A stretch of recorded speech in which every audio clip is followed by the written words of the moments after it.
Deadpool explains. 2 plus 2 equals 5. Twitter controversy. We're going to be talking about Kareem Carr, the improbable statistician who recently set the Twitterverse on fire with his statements that 2 plus 2 doesn't equal 4, it actually equals 5.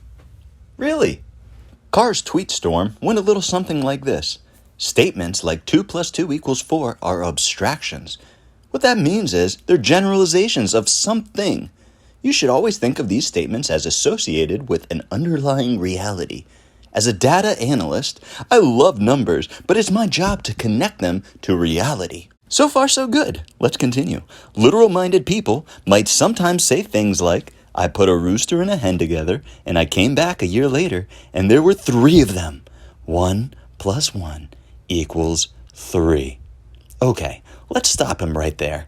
I think the problem here is he's getting basic arithmetic confused with chicken fucking. People like this sound stupid, but they are making a tremendously deep point.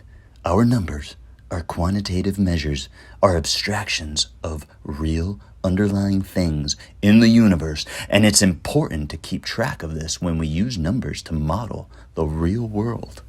The next time you're at Taco Bell and your cashier tells you that you owe $5, just hand them $4 and claim that mathematics is an abstraction of reality.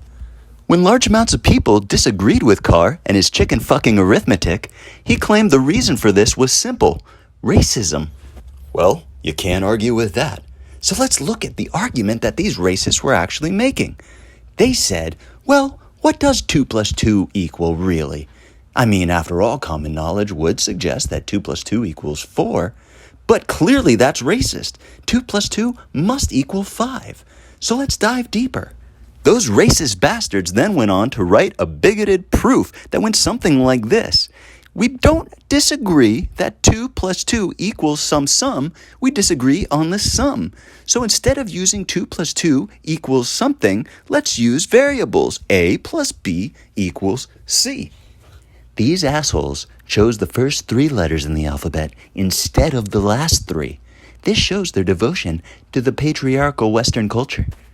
They went on to define B as the difference between C and A, and defined A as the difference between C and B. They took those values and then plugged them back into the equation, subtracted C from both sides, and came up with negative A plus negative B plus C equals 0, a defined sum. We know that the value of A is 2 and the value of B is 2. Therefore, the value of A is equivalent to the value of B. After updating the equation, we find that negative 2A plus C equals 0, the exact value for the amount of effort needed to solve 2 plus 2. We know the value for A to be equal to 2, and unless multiplication is racist, negative 2 times 2 equals negative 4. The equation can then be updated to negative 4 plus C equals 0.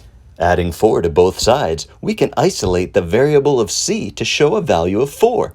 Plugging back into our original equation, we prove 2 plus 2 equals 4. A giant KKK-loving 4. Fuck 4. When confronted with this proof that 2 plus 2 did not actually equal 5, Carr went on to show the true proof to why 2 plus 2 equals 5.